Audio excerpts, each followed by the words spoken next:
1 বছরের ওপরের বাচ্চাদের খুব চটজলদি এবং হেলদি এবং টেস্টিও একটা জলখাবার চলো তোমাদের সাথে শেয়ার করি। এর জন্য আমি 2 পিস কাতলা মাছের পেটি নিয়ে নিয়েছিলাম। এটা খুব সহজে কাটা বেরিয়ে যায় তার জন্য।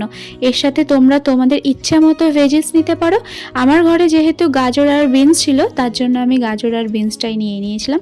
তোমরা চাইলে আলু অ্যাড করতে পারো। যেহেতু এটা এখন শীতকাল আসছে, এখন নানান ধরনের ভেজিস অ্যাভেলেবেল থাকবে, তো তোমরা তোমাদের ইচ্ছা মতো যে কোনো ভেজিস নিতে পারো।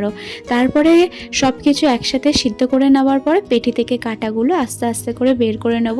তোমরা চাইলে কাঁটা চামচের সাহায্য যদি না নিতে চাও, সবথেকে বড় অস্ত্র হলো আমাদের হাত। হাত থেকে ভালো করে ক্লিন করে নেওয়ার পরে তোমরা ভালো করে খুব সাবধানতার সাথে কাঁটাগুলো বের করে নেবে।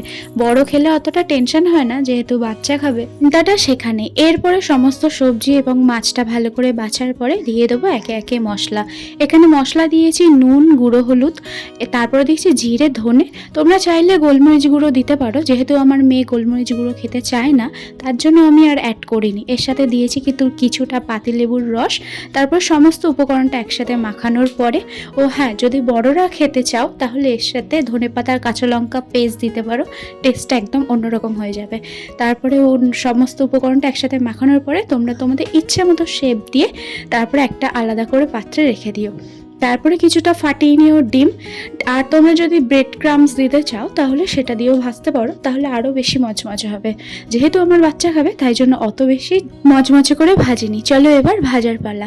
তারপরে বসিয়ে দিলাম প্যান, তারপরে কিছুটা তেল দিয়ে তারপরে এবার একে একে ডিমের মধ্যে চুবিয়ে নিয়ে তারপরে হালকা ফ্লেমেতে সমস্তটা এপিট আর ওপিট করে ভাজবো।